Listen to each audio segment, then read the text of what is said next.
Hi mga idol, it's me again, Franklin Lopez para po sa Rondo Ventures Love Letters. And gusto ko lang po magpasalamat sa mga taong nakinig na and napakinggan na po yung ating first 2 episodes dito sa ating YouTube channel. So maraming salamat po sa inyo. And sa mga bago po na nakikinig sa akin ngayon, every week po tayo nagbabasa ng mga love letters na pinapadala sa atin ng mga letter sender natin. And kung gusto niyo rin po na mabasa po yung inyong mga love letters, you can also send your love stories or your love letter stories sa ating Facebook official page sa www.facebook.com/Franklin Lopez official page. And dun nga po sa mga bagong tagapakinig natin, ayan, please do subscribe, like and share, and comment na rin po kayo sa baba kung may mga gusto po kayong batiin. In the following love stories episode po natin, babasahin po natin yung inyong mga pabate. And ano pa pong hinihintay natin? Tara na, umpisahan na natin ang ating Rondo Ventures Love Letters.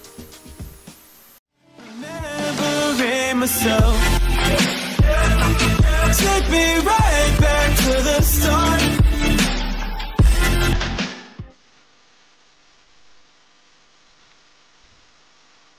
And now, oras na po para sa Rondo Ventures Love Letters.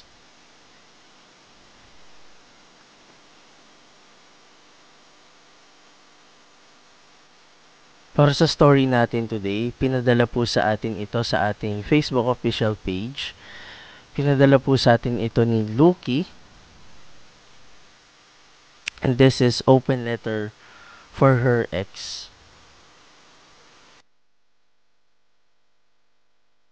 And papamagatan natin itong Totga, the one that God abolished.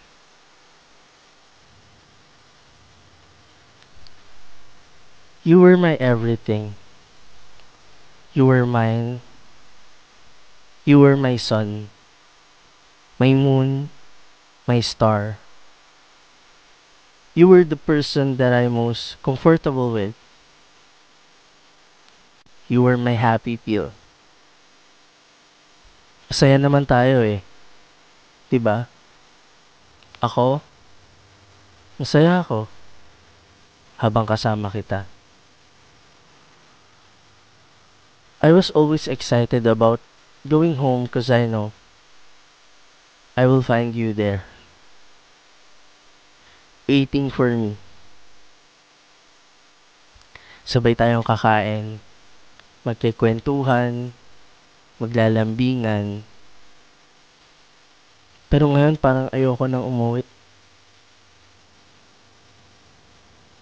Hindi na kita aabutan dun eh. I never imagined that someone like you can make me miserable. Can make my life a living hell.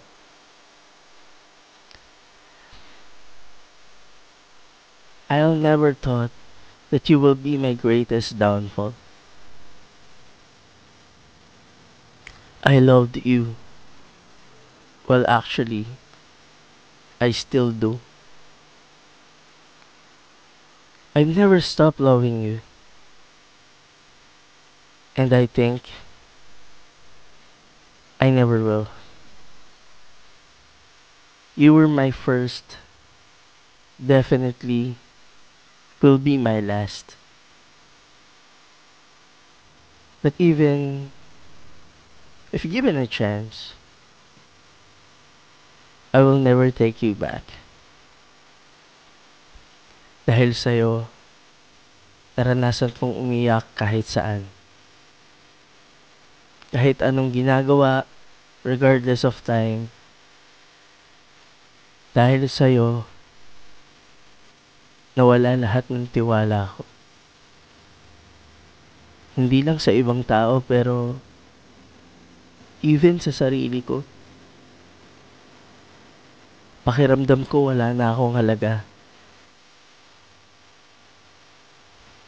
Pakiramdam ko wala na akong kwenta.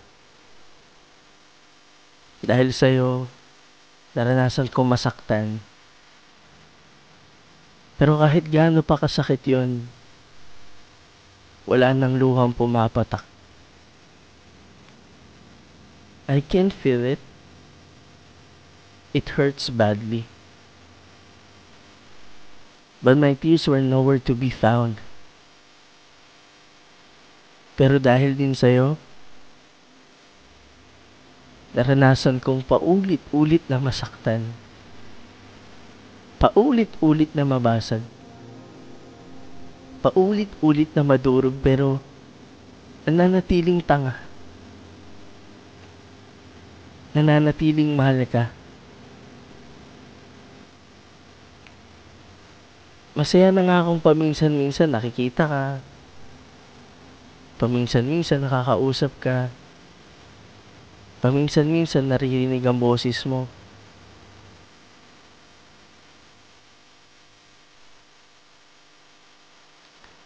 Ang boses mong minahal ko ng sobra pero kahit yun, pinagkait ng tadhana. I miss you. I miss the old you. I miss my best friend. I miss us. No matter how many times I get hurt, how painful would it be? No matter what, I will always choose you. Always want you. You were my favorite mistake. The best one so far. And the only one I'd make over and over again.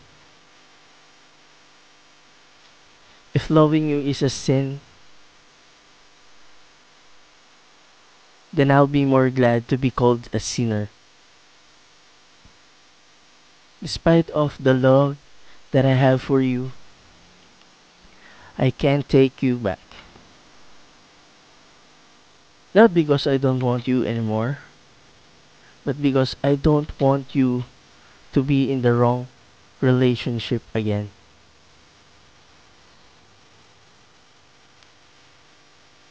I can take all the pain in the world just for you.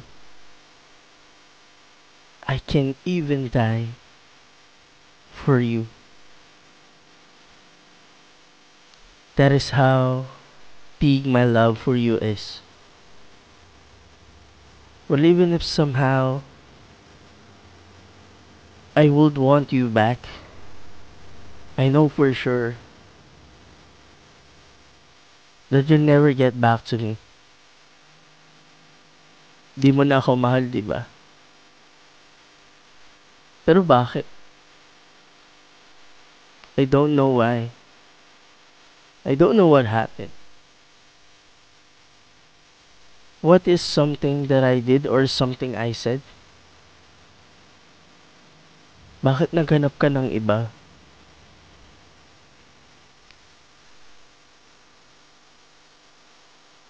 I just want all that to be answered.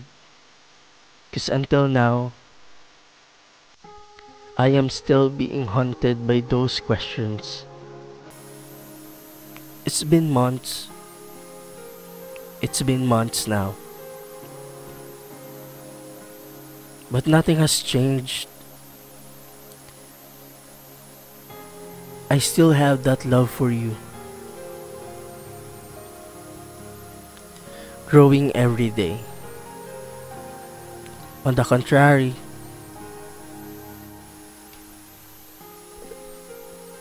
my will to live is starting to deplete.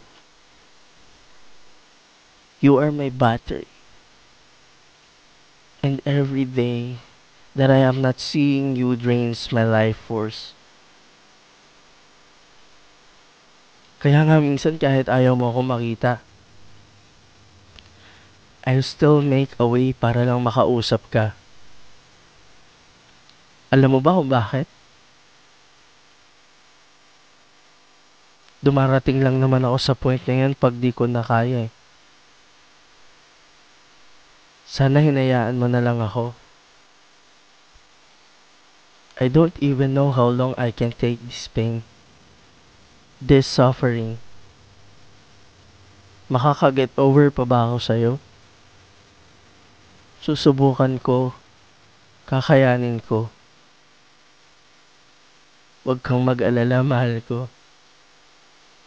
Hindi naman kita sinisisi. It's all my fault.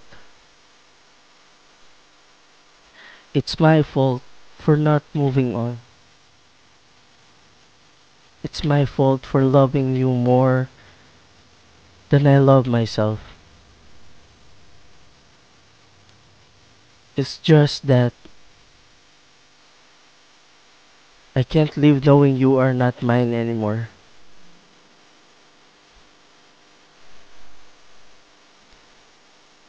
Knowing that I am not the reason anymore why you flash that megawatt smile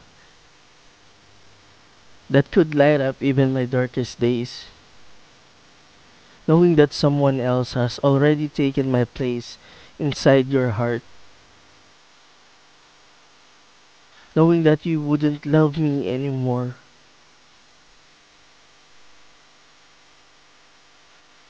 I just can't. I have so many to say. Pero hanggang dito na lang muna. Always remember that I am still here for you. I would never leave your side. And would never go against you. Ilang beses man akong sabihang tanga, martir, bobo, tatanggapin ko. Totoo naman kasi eh. I am always here not just as your ex, but as your firmer best friend. I can always back you up. Alam mo naman kung paano ako kontakin eh. One call, one text, one chat. At kahit ano pang ginagawa ko, iiwan ko just to come to your aid.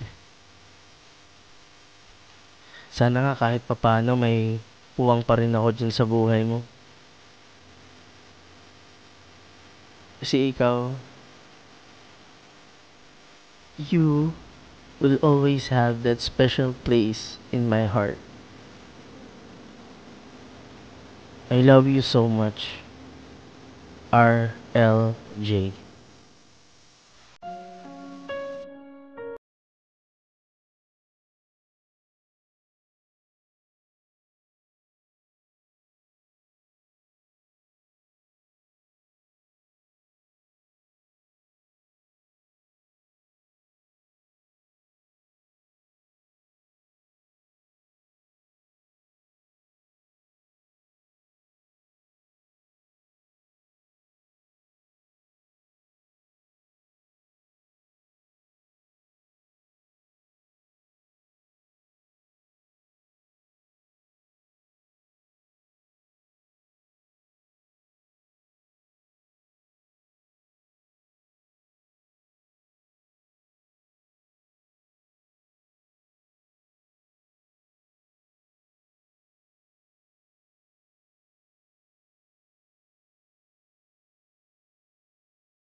sent to us by Lucky. Ayan. medyo malalim ang hugot ni ate. Parang sobra-sobra yung bigat na nararamdaman ni ate, no? Ay nako, ganyan talaga ang buhay, ganyan ang buhay ng pag-ibig. Kaya ako, sinasabi ko sa inyo, walang forever. And ayun, sa mga nagustuhan po ang ating love story ngayon, ang ating love letter story ngayon, please do not forget to comment down below kung may mga reaction po kayo, advices para po kay Ate Lucky. And hihintayin po natin yan. Malay nyo nakikinig si Ate Lucky. Yan, mababasa niya yung mga advices ninyo.